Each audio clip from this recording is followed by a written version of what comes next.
अर्जुन अब जीवन के परम रहस्यों के बारे में जानना चाहता था। उसने कृष्ण से पूछा, हे प्रभु, अक्षर ब्रह्म क्या है? अध्यात्म क्या है? कर्म क्या है? और मृत्यु के समय आपको कैसे पाया जाता है?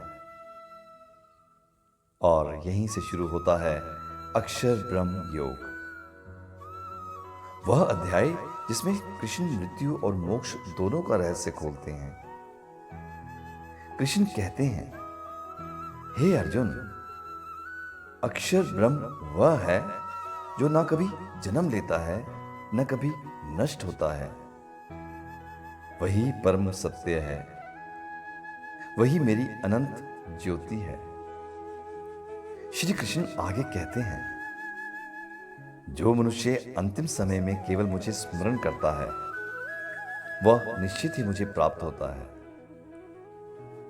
जिसका मन जीवन भर जिस विषय में लगा हो, मृत्यु के क्षण में वही स्मृति सामने आती है। इसलिए कृष्ण कहते हैं, मन को जीवन भर ईश्वर से जोड़ो, ताकि मृत्यु के समय वही स्मरण हो। फिर कृष्ण बताते हैं कि मृत्यु के बाद दो मार्ग होते हैं। देव मार्ग, जो प्रकाश की ओर ले जाता है। पितृ मार्ग, जो पुनर्जन्म की ओर ले जाता है। जो योगी ज्ञान और भक्ति से युक्त होता है, वह उत्तम मार्ग से होकर मुझे प्राप्त होता है और फिर जन्म मरण के चक्र में नहीं लौटता।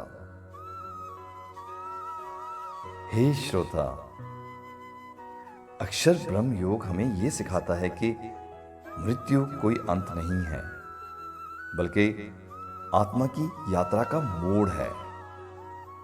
और जो मनुष्य जीवन भर ईश्वर से जुड़ा रहता है, उसका अंतिम स्मरण भी ईश्वर ही बन जाता है और वही उसे परम गंतव्य पर पहुंचा देता है। जो ईश्वर को अंतिम स्मरण बनाता है, उसे मोक्ष प्राप्त होता है। अगले अध्याय में मिलते हैं, अध्याय 9, राज विद्या राजकुमार योग में, जहां कृष्ण भक्ति का सबसे सुंदर रहस्य बताते हैं।